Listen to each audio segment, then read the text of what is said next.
Hello दोस्तों, MS classes में आप सबका स्वागत है। आज हम लोग जो है कक्षा 12 का जो फिजिक्स है पहला अध्याय वैद्युत आवेश तथा क्षेत्र, इसका जो अभ्यास का हम लोग प्रश्न उत्तर कर रहे हैं, इसमें से 10 प्रश्न उत्तर हम लोग कर चुके हैं। अब हम लोग की बारी 11वें प्रश्न से करने की। जो देखिए 11वां प्रश्न क्या लिखा हुआ है, ठीक है कि ऊन से रगड़े जाने पर कोई पॉलीथीन का टुकड़ा 3×10⁻⁷ कूलाम के ऋणात्मक ऋणावेश से आवेशित पाया जाता है, आवेशित पाया गया है और उसका आवेश 3×10⁻⁷ कूलाम है, ऐसा क्वेश्चन में बोल रहा है, वो भी ऋणावेशित है। तो इसका मतलब ये हुआ कि यहाँ पर Q का मान क्वेश्चन के अंदर दिया है कि 3×10⁻⁷ कूलाम, ये दिया हुआ है। देखो इसमें दो क्वेश्चन है। पहले क्वेश्चन में लिखा है कि स्थानांतरित में क्या, किस पदार्थ से किस पदार्थ में क्या क्या चीज इसके अंदर है, ऊन है और पॉलीथीन है, दोनों को आपस में रगड़ा गया है। तो इलेक्ट्रॉन की संख्या आकलित कीजिए, कितने इलेक्ट्रॉन एक दूसरे पर स्थानांतरित होंगे, किसमें से किस पर जाएंगे और इलेक्ट्रॉन का परिकलन भी करना है। तो सबसे पहले एक चीज ये देख लिया जाए कि यहाँ पर जो पॉलीथीन का जो टुकड़ा है वो ऋणावेशित है। तो पॉलीथीन का जब टुकड़ा ऋणावेशित हो गया तो यहाँ पर क्या हो जाएगा, इलेक्ट्रॉन ऊन से पॉलीथीन की तरफ स्थानांतरित होगा। कहाँ होगा, इलेक्ट्रॉन ऊन से जो है पॉलीथीन की तरफ स्थानांतरित होगा, क्योंकि जो हमारा जो है क्वेश्चन के अंदर कहा है कि पॉलीथीन ऋणावेशित है। तो जब पॉलीथीन ऋणावेशित है तो ऊन क्या हो जाएगा, धनावेशित हो जाएगा। तो यहाँ पर जो है ऊन से पॉलीथीन, धन से ऋण की तरफ जो है इसकी दिशा होती गमन करेगा। अब देखो यहाँ पर सबसे पहले पहला पॉइंट अगर हम लोग निकाले, पहले पॉइंट में हम लोग को निकालना है कि कितने इलेक्ट्रॉन यानी n का मान निकालना है, जबकि E का मान मालूम होना चाहिए कि 1.6 × 10⁻⁹ कूलाम होता है। तो यहाँ से हम लोग फॉर्मूला होता है कि n बराबर Q के बटा में E, ये फॉर्मूला होता है। आप लोग इस पर जो है क्वेश्चन भी लगाए होंगे बहुत सारा, मैंने अभ्यास के शुरू में भी मैंने इस पर क्वेश्चन बताया था। अब देखो Q का मान हमारा है 3×10⁻⁷ और यहाँ पर है कि 1.6×10⁻⁻19 हो जाएगा। अब यहाँ पर भाग जाने का दशमलव हटाकर के ऊपर 0 लगा देंगे, यहाँ पर हमारा हो जाएगा, देखो 2 से कट जाएगा, 2/16, यहाँ पर अगर 2/16 और ये हमारा हो जाएगा कि 15।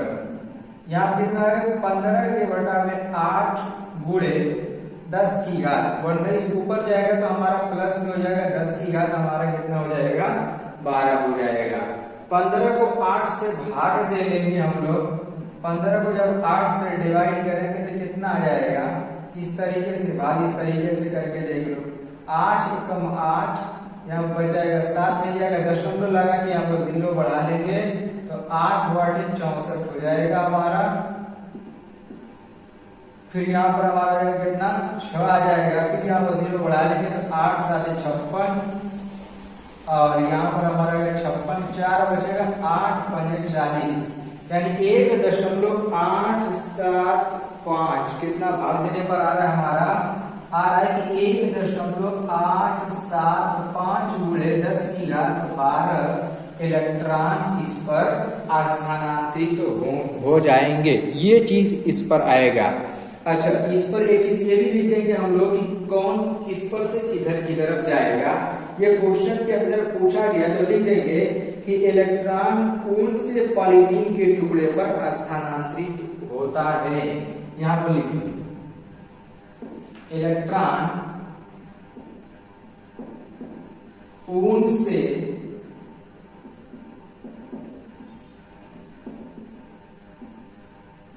पॉलीथीन की तरफ स्थानांतरित होगा।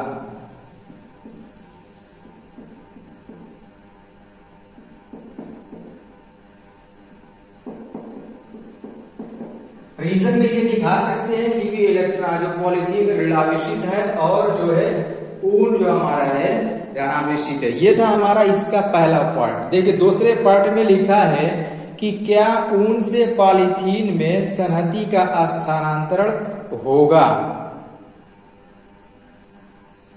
देखिए दूसरे वाले पॉइंट पर क्या ऊन से पॉलीथीन में जो है संहति का मतलब द्रव्यमान का स्थानांतरण भी होगा कि नहीं होगा, इसको कैसे बताएंगे। तो देखिए यहाँ पर जो है जब ऊन से जो है पॉलीथीन की तरफ इलेक्ट्रॉन स्थानांतरित होगा तो द्रव्यमान भी स्थानांतरित होगा। यहाँ पर ये नोट कर लीजिए, यहाँ पर लिखिए चूंकि ऊन से इलेक्ट्रॉन पॉलीथीन के टुकड़े पर स्थानांतरित हुए हैं, अतः ऊन से पॉलीथीन पर द्रव्यमान का भी स्थानांतरण होगा।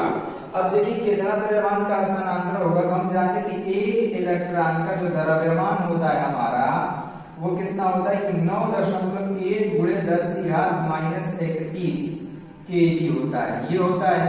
और हमारा कितना इलेक्ट्रॉन हुआ था, तो हमारा जो इलेक्ट्रॉन आया था वो था हमारा 1.875 गुणे 10 की घात 12 इलेक्ट्रॉन आया हुआ था। अब इतने इलेक्ट्रॉन का द्रव्यमान हम लोग निकाल लेंगे या लिख देंगे स्थानांतरित द्रव्यमान।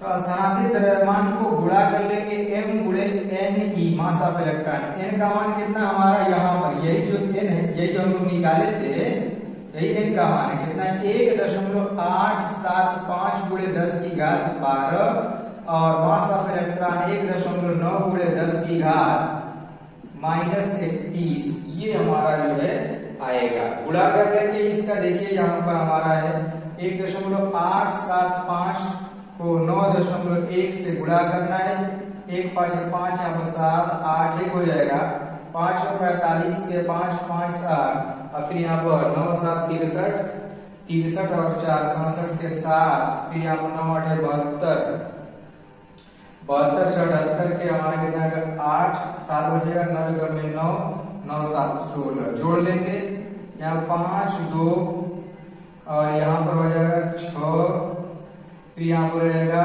9 1 10 के 0 7 1 कितने नंबर दशमलव 1 2 3 4 1 2 3 4 17 दशमलव, यानी इसको गुणा करने पर हमारा आएगा कि 17.0625 गुणे 10 की घात।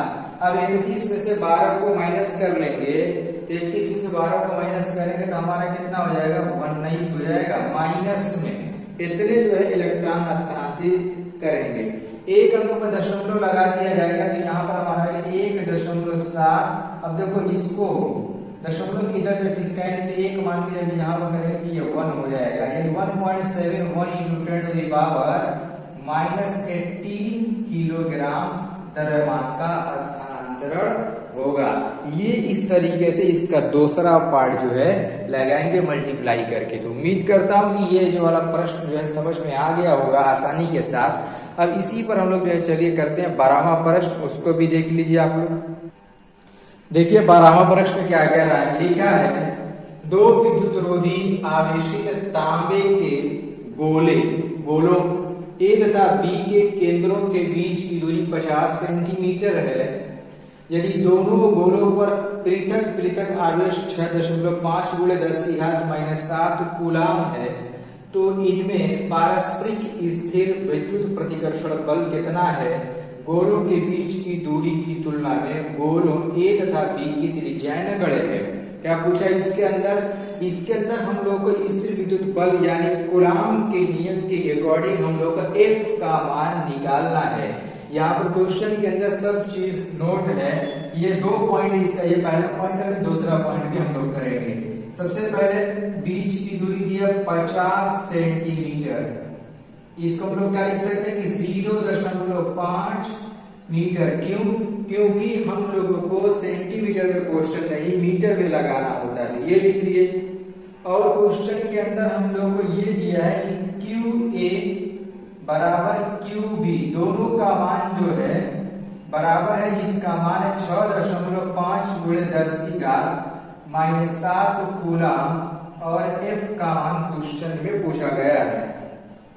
यही चीज दिया है क्वेश्चन में, इसको लिख दिया गया। अब देखो इसको कूलाम का नियम में कौन सा फॉर्मूला लगेगा, तो पढ़ाया हूं F बराबर 1/4 pi epsilon not into Q1 Q2 के बटा में R स्क्वायर, ये बताया है। अब इसी पर हम लोग को क्या करना है कि मान रख लेना है। इसका मान कितना होता है 9 गुणे 10 की घात 9, इसका मान है 6.5 गुणे 10 की घात -7 गुणे 6.5 गुणे 10 की घात -7। R स्क्वायर है, R का दो मान यहाँ पर 0.5 गुणे 0.5। अब इसी को हम लोग को क्या करना है कि कैलकुलेशन कर लेना है। कैलकुलेशन करेंगे आंसर हम लोग को प्राप्त हो जाएगा। देखिए दशमलव से ये वाला दशमलव कट जाएगा, यहाँ के दशमलव से ये वाला दशमलव हमारा कट जाएगा। 5 से काट लीजिए, 13 5 65 हो जाएगा, ये भी कट जाएगा, 13 5 65 हो जाएगा ये। अब गुणा कर दीजिए, यहाँ पर 9 गुणे 13 का 13 में गुणा कर लीजिए, 13 में कितना हो जाता है हमारा 13 13 ये 169 169 और गुणे 10 की घात है तो ये 7 14 हो जाएगा। इसमें से घटा लेंगे हमारा 10 की घात कितना हो जाएगा हमारा -6 हो जाएगा। अब इसी को जो है गुणा कर लेंगे 9 से, 9 9 81 की 1 और यहाँ पर 9 6 का कितना आएगा 54, 54 में जो है 8 जोड़ लेंगे तो 62 हो जाएगा 2, 9 1 में 9 6 15 हो जाएगा। और यहाँ पर हो गया पूरे 10 की घात हमारा हो जाएगा -6 हो जाएगा। देखो 7 की 14, 14 में से जो है 9 घटाएंगे तो 5 ही रह जाएगा, केवल यहाँ पर 5। ये हो गया हमारा।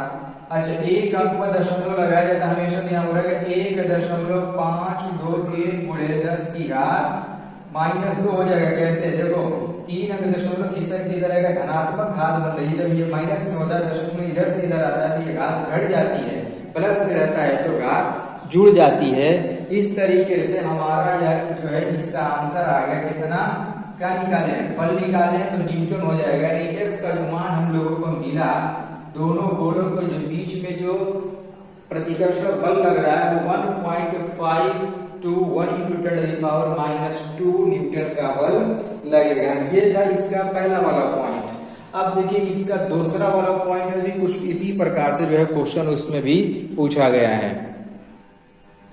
देखिए इसका जो है दूसरा वाला पार्ट, उसमें क्या लिखा है, यदि प्रत्येक गोले पर आवेश की मात्रा दोगुनी तथा गोले के बीच की दूरी जो है आधी कर दी जाए तो प्रत्येक गोले पर कितना बल लगेगा, इसका दूसरा वाला पार्ट है।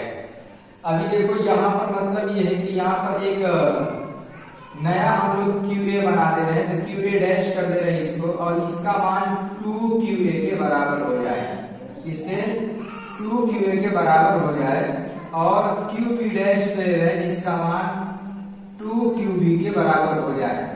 और जो R डैश हमारा है पहले की अपेक्षा में आधी कर दिया जाए, यानी 8 के बटा में 2 हो जाएगा, तब इसमें हम लोग को लगने वाला बल कितना होगा। अभी देखिए पिछले वाले में जो बल F का जो मान आया था उसमें जो फॉर्मूला हम लोग को था उसमें क्या लिखे थे हम लोग कि F बराबर 1/4 pi epsilon not into Q1 Q2 के बटा में R स्क्वायर, यही ना। तो यहाँ पर क्या हो जाएगा नया डैश नया फॉर्मूला, और इसमें F का मान जो हम लोग निकाले थे वो आया था हम लोग को 1.5 to 1 × 10⁻² न्यूटन, ये निकाले थे, ठीक है ना। अब इसमें जो नया बल लगेगा F डैश, ये क्या हो जाएगा कि 1/4 pi epsilon not into QB dash के बटा में R डैश का स्क्वायर, और यहाँ पर अब मान रख दिया जाए तो यहाँ पर देखिएगा F डैश बराबर 1/4 पाई एप्सिलॉन नॉट, इसको समीकरण नंबर 1 बना लो। 1/4 पाई एप्सिलॉन नॉट यहाँ पर क्या जाएगा 2QA इंटू 2QB के बटा में R के बटा में 2 का होल स्क्वायर, ये हो जाएगा ना।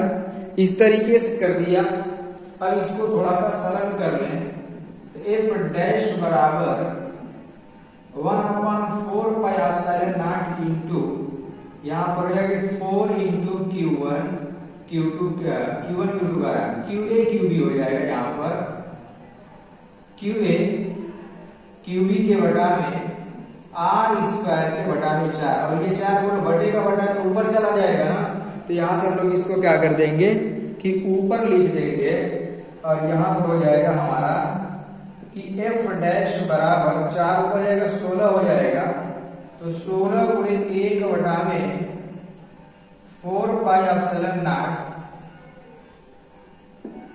इंटू QA QB के बटा में R स्क्वायर। अब देखो यहां से समीकरण 1 से समीकरण 1 में 1/4 pi epsilon not Q1 Q2 पर R स्क्वायर की जगह क्या लिखा है, F लिखा है। यहां से हो जाएगा कि F डैश बराबर 16F हो जाएगा। इस तरीके से लिख देंगे और F का मान यहाँ पर देखो दिया हुआ है और इसी को ला करके बस रख दो। 16 गुणे 1.5 2 1 गुणे 10 की घात -2 और गुणा कर देंगे। जैसे ही गुणा करेंगे हमारा आंसर मिल जाएगा। गुणा कर लीजिए, देखिए 16 एकम 16 के 6, 16 गुना 32 एक 33 के 3 हो जाएगा। 16 5 80, 3 83 के 3, 16 एकम 16, 16 8 कितना आएगा हमारा 24 हो जाएगा। कितने अंक पर दशमलव है, 3 अंक पर दशमलव है। 1 2 3 तो 1 2 3 यहाँ पर लगा देंगे। 24.36 गुणे 10 की घात -2। इस दशमलव को उठा के यहाँ पर कर देंगे हम लोग, हो जाएगा हमारा कि F डैश बराबर 0.243 न्यूटन। ये हमारा इस पर लगने वाला बल प्राप्त हो जाएगा। इस तरीके से जो है हमारा 12वां क्वेश्चन का जो दूसरा पार्ट है ऐसे लगेगा। फॉर्मूले के माध्यम से लगा सकते हैं इस तरीके से। इसका दूसरा तरीका ये है कि यहाँ पर जो है ये सब न रख करके हम लोग मान को आधा कर लें, मान को 2 गुना कर लें यहाँ पर रख करके और इसके मान को आधा करके इसी फॉर्मूले को बस मान रख देंगे, तब भी हमारा आंसर आ जाएगा। लेकिन ऐसे ही हमारा क्वेश्चन लगाएंगे तो ज्यादा बेहतर रहेगा। ठीक है, उम्मीद करता हूँ कि दोनों क्वेश्चन आप लोग को समझ में आ गया होगा।